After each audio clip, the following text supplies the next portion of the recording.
Hello again. This is Akusia Kwachi from Ghana. Welcome to Module 9, Safe and Environmentally Friendly Healthcare Waste Management. By the end of this module, you'll understand the risks of unsafe healthcare waste management. We'll then cover ways to improve waste generation, treatment, and disposal, and how to meet guidelines for effective waste management. We'll also explore eco-friendly waste management options and sustainability measures.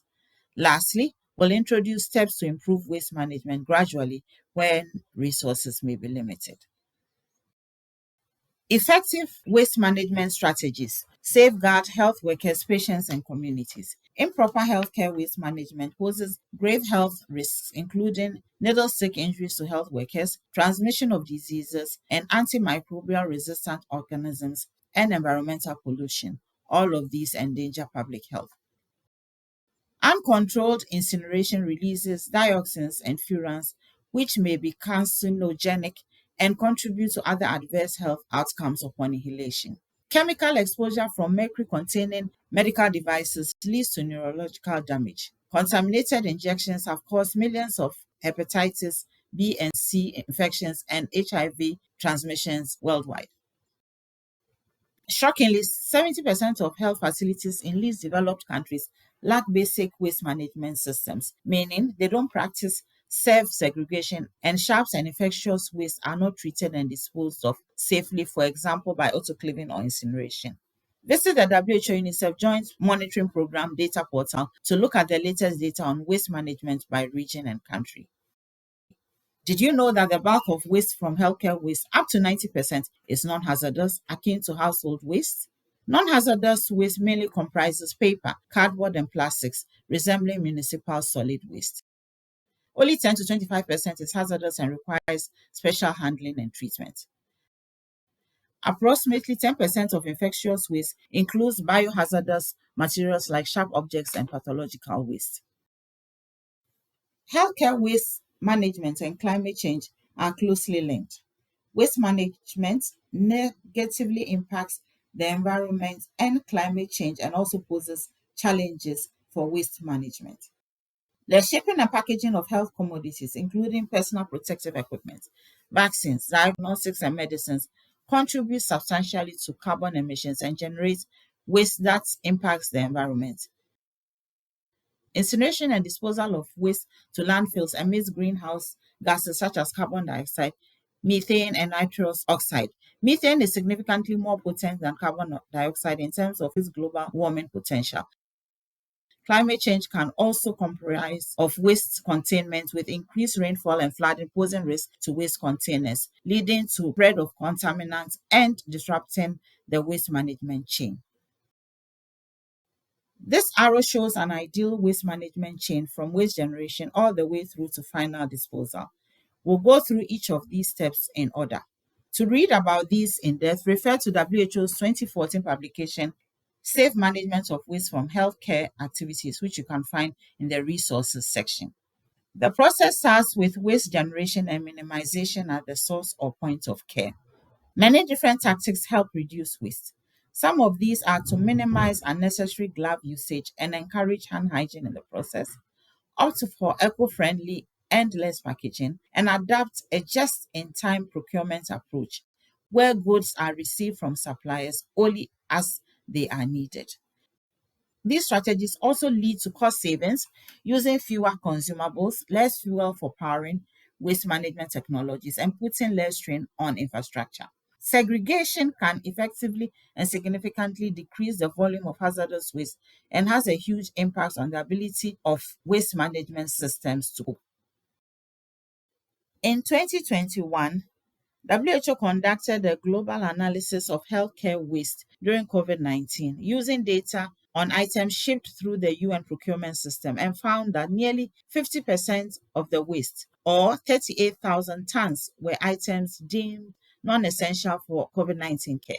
This resulted in significant increases in healthcare waste volumes, in some facilities 10 times as much, which overwhelmed already understaffed and under-resourced facilities, as well as needing to dispose of this waste.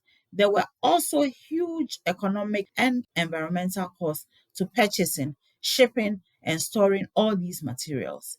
This could have been avoided by only procuring what was needed.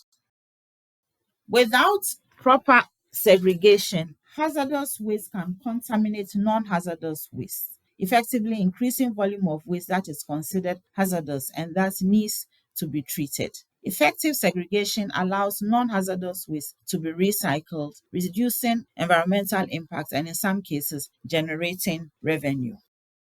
To segregate correctly, waste bins must meet specific requirements. They should be properly labeled with leak-proof liners. Covers and pedal bins must be available by all care points and regularly monitored to check they are not overflowing. In addition, visual aids such as posters strategically placed at points of care serve as reminders for good practices. Campaigns and regular training refreshers are often needed for staff to practically consistent and correct segregation. Here are some examples of commonly used waste containers. The gold standard is to have a cardboard or hard plastic sharps container as seen on the left. In low resource settings, budget solutions may be required where plastic bottles are used instead. This can be attached to the trolley which moves around the ward closer to the point of waste generation.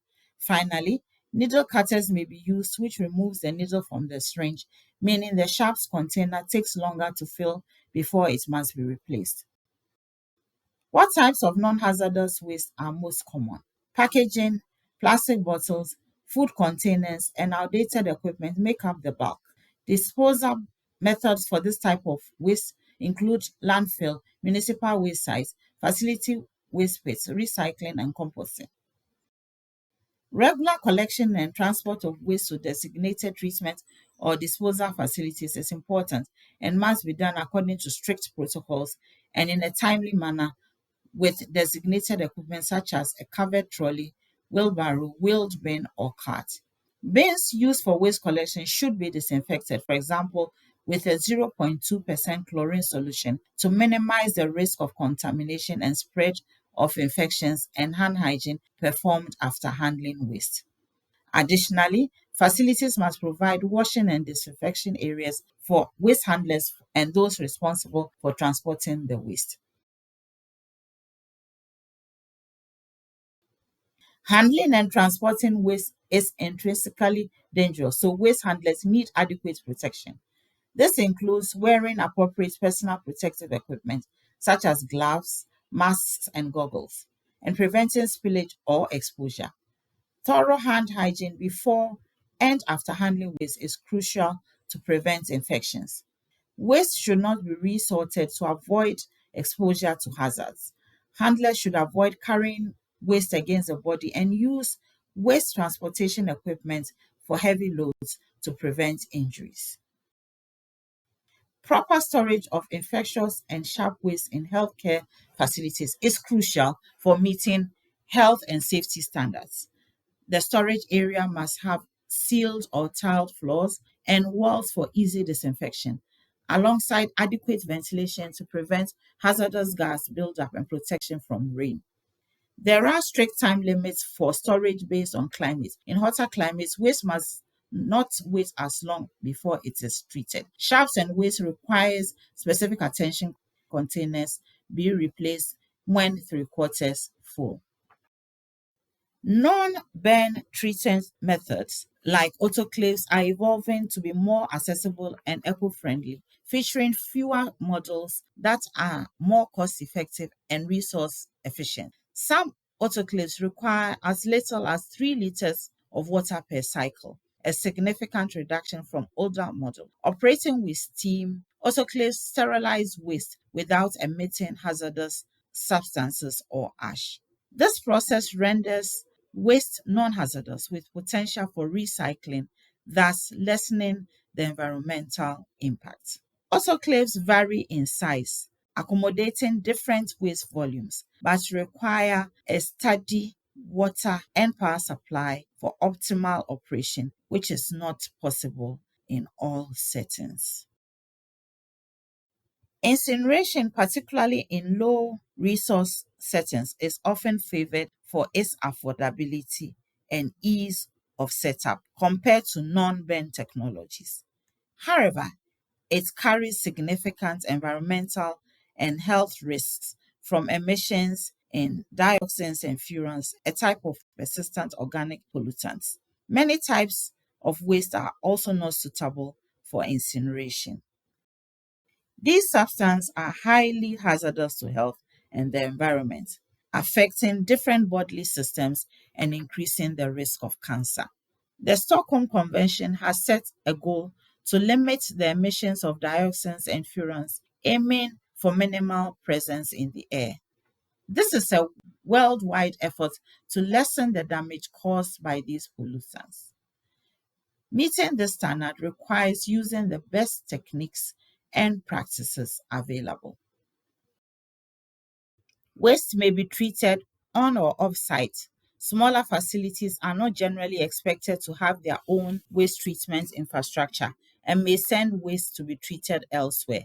This is known as centralized treatment. A number of waste treatment options exist and are classified here into a hierarchy. At the top are the green options, which are the most preferable. These include non-burn technologies like autoclaves that produce minimal to no emissions, or incinerators that operate at high temperatures that align with international conventions.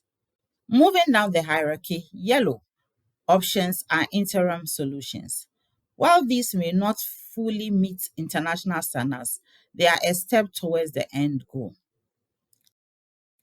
At the bottom are red options, considered last resorts. These are often in extremely low resource settings, in emergencies, or as temporary measures. However, they often have significant environmental and health impacts, as we have already discussed. WHO provides a comparative analysis of technologies taking into account compliance with international standards, cost, energy requirements such as electricity, water, and fuel, waste volumes, and importantly, environmental sustainability. You can find a link to the document in the resources section at the end of the module.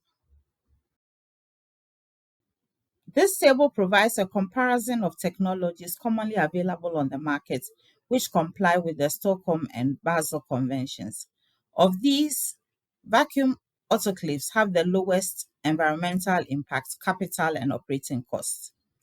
While selecting waste technologies, consider national or international regulations, budget availability for investment and maintenance, infrastructure, including space availability of energy like electricity, water, or fuel, and the types and quantity of waste generated. Finally, look at what options exist for final disposal, such as recycling or landfills nearby. Remember the diagram on the last slide. We aim to progress through the wash fit hierarchy incrementally, making small cost effective improvements. Remember, every step taken enhances climate resilience. Initially, efforts should focus on minimizing waste through staff training in waste segregation and optimizing PPE use, supported by reminders across the facility. In the medium term, investing in infrastructure like secure waste storage or cost effective incinerators for facilities which are currently using open burning becomes essential. Long term strategies include creating a reverse logistics system for eco friendly waste treatment at centralized facilities, emphasizing sustainable practices. Nationally, establishing standards and legal frameworks alongside allocating regular budgets for infrastructure, maintenance, energy, and training is crucial for standardized, sustainable waste management. Finally, we touch on some good practices to mitigate climate impacts and enhance resilience. Strategies to prevent and reduce waste minimize the quantity generated. Recycling of non-hazardous materials conserves resources and decreases landfill use. Ensuring sufficient waste containers are available and planning for frequent emptying are vital. particularly when demands on healthcare facilities increase. Preparing for emergencies by improving storage capacity for additional waste generated during climate events is also necessary. Transitioning to safer waste treatment options, such as autoclaves that disinfect and neutralize waste without burning, is part of this initiative. Additionally, to combat the risk from floods, waste treatment areas and pits should be elevated and ash pits made watertight and kept from overfilling to prevent contamination. These measures not only mitigate the impact of climate change, but also bolster resilience to its effects. Thank you for completing this module. Key points to remember are: aim for gradual improvements in waste management systems. Prioritize reducing waste generation across all facilities to save costs and protect the environment. Ensure segregation of hazardous from non-hazardous waste right at the source. Utilize sharp boxes to avoid needle recapping or reuse and keep infectious and sharp waste away from patients and the public. Treat infectious and sharp waste before disposal, ideally using environmentally friendly technologies such as autoclaving. Implementation of national standards, regulations, and budgets is crucial for the safe management of healthcare waste. Please explore the reference section of this module for links to all mentioned resources.